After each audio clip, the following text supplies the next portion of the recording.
Musu time, bitches! I loves me some Musu. Going all the way back to PS2, I've loved me some Musu for 25 years. Ah, shit, I'm old. So let's jump into Dynasty Warriors Origins and enjoy some premium quality Musu soup. For those who don't know, Musu games are Koei Tecmo's 1v1000 games. Some are mainline games like Dynasty Warriors or Samurai Warriors. Some are combinations like Warriors Orochi or spin-offs like Spirited Sonata. And some are licensed Musu using other IPs like Gundam, Dragon Quest, or even Zelda.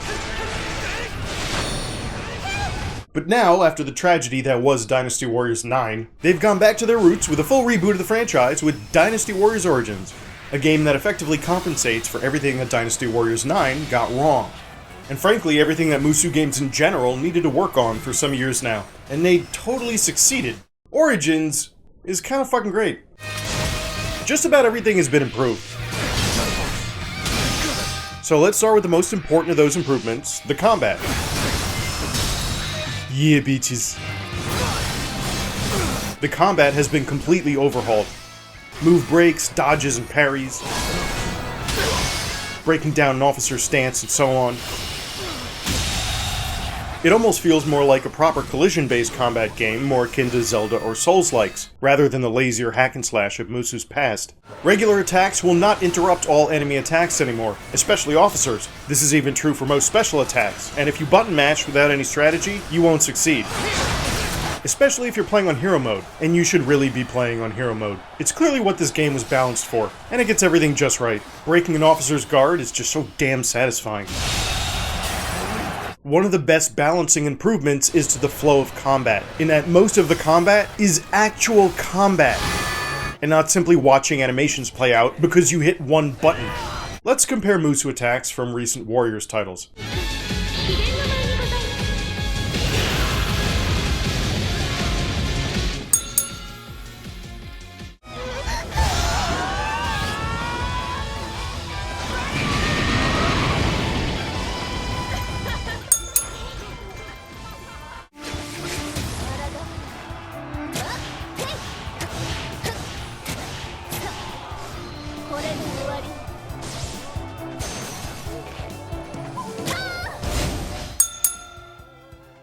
And now here's your Musu attack in Origins.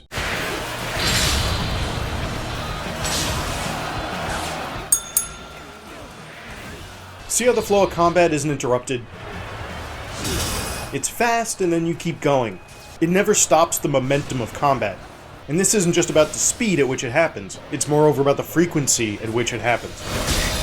In past Warriors games, Musu builds up fast, as well as other power meters with long animated power attacks that have accumulated in Warriors games over the years. In Origins, Musu does not accumulate all that quickly, and you can't get it from item drops, so you have to spend most of your time actually fighting.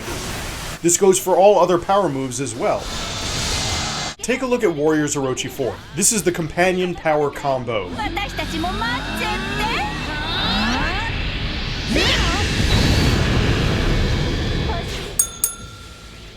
Not only does it take longer than a Musu, it uses a meter that fills up very fast. And between your Musu meter, magic meter, and combo meter, you're effectively chaining one into the other without the need for regular moves at all. Meaning you'll see this combo animation about every 20 to 30 seconds.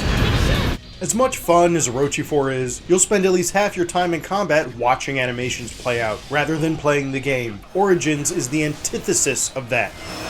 Additional power attacks like Rage Mode or Companion combos are longer than Musu's for sure, but you might only get these one or two times in a battle, and that's if you're in a larger scale battle that's long enough for those meters to even build up. Whether it's using guard-based tactics like charges or arrow volleys, or Musu's, or bravery points for special moves, you can't just spam any of them. They have to be built up. You have to actually engage in real collision-based combat to build them up.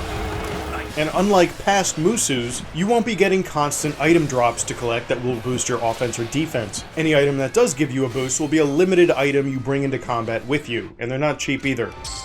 And on Hero Mode, officers don't drop health unless you have a special weapon perk that causes that. So you'll be limited to pots for health, making it matter more. Everything matters more. Even weapon drops are far less than in previous games, keeping you engaged in actual combat rather than running around picking things up. Between the far slower power build-ups with faster, less frequent animations to watch, and far fewer pickups, you're engaged in combat that isn't constantly broken up. Everything flows better. This isn't just a major improvement over previous Musus, but it's something that other genres could learn from, especially fighting games.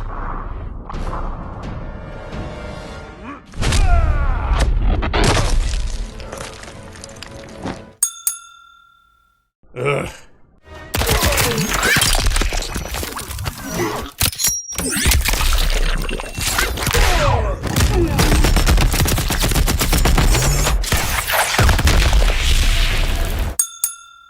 Remember when fighting games had actual fighting in them?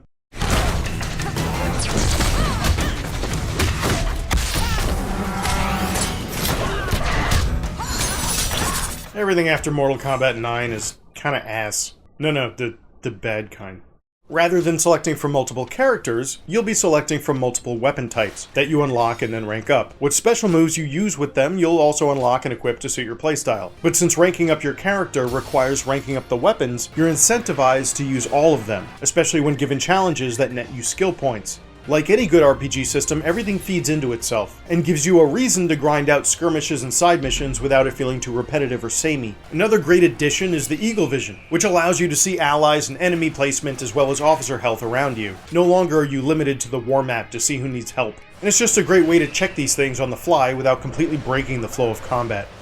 When you die or reach a fail state because a key officer died or fled, you can choose which checkpoint to restart from, instead of just the most recent, which might have had you in an impossible situation requiring you to restart from the beginning. It's one of those things where it works so well, you wonder why it wasn't always like this. The gameplay-oriented streamlining doesn't end there, because a lot of old-school, time-consuming accounting has been reined in as well. As much fun as weapon crafting and upgrading can be, it started to become a second job in recent Musus, to the point where you might spend half your time doing it, and only half your time playing the actual game. Well now, in addition to more limited weapon pickups, there isn't even weapon crafting until the end game, and even then it's very limited weapon reforging. It takes all of 2 seconds to do, instead of 10 minutes of accounting. This means instead of spending half your time playing the actual game part, you spend 99% of your time playing the actual game part.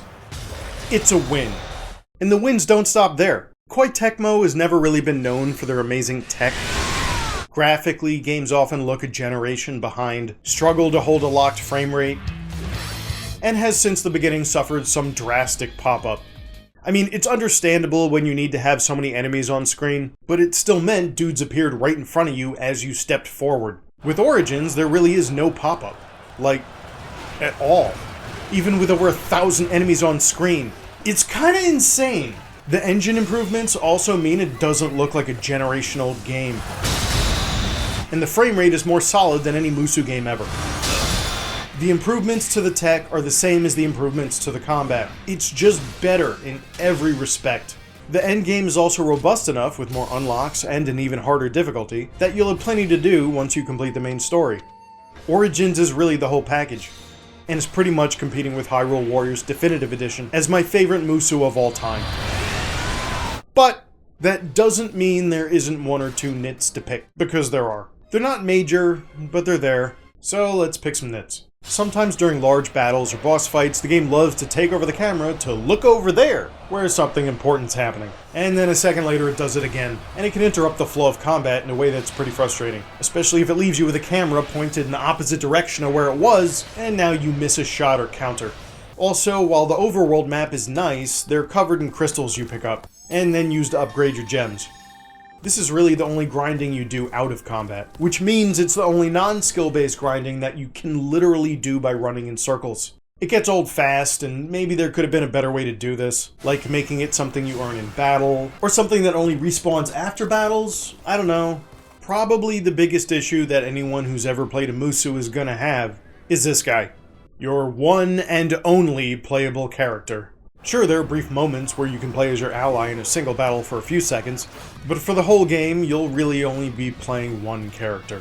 The Nameless Wanderer. He's not a historical character like literally everyone else. He's a silent MC, with a bland look and personality that could have come out of almost any isekai made in the last 10 years. He's just a pile of nothing. He's just there as a vehicle to meet all the other characters, and ultimately decide what faction to back about halfway through the game. But that's about it. It just feels like a step back. We used to have full rosters of awesome characters and outfits that were... just the best.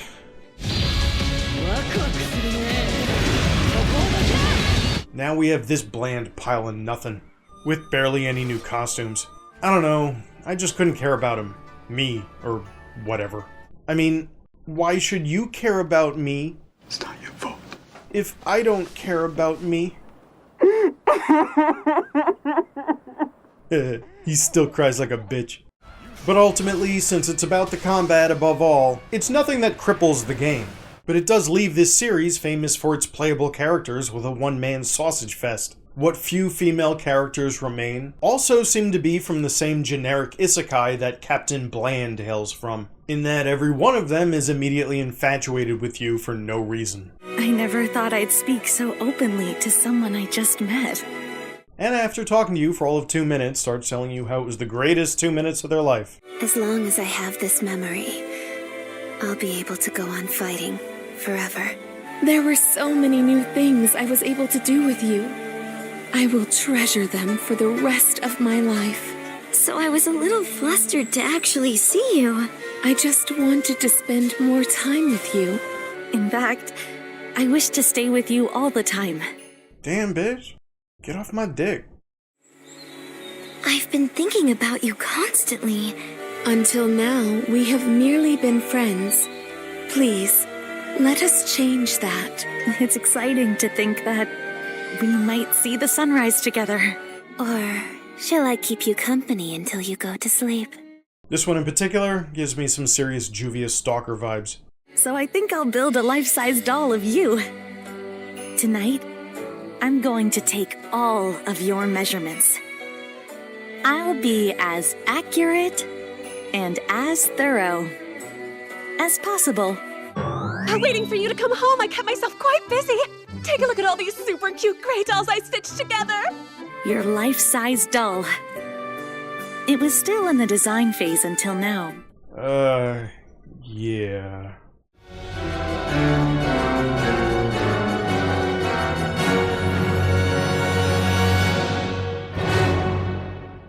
Beyonce Award. Wow, I really was not expecting this. Because sometimes, in order to move ahead, you gotta reinvent yourself. And when it works, it works. This ain't taxi.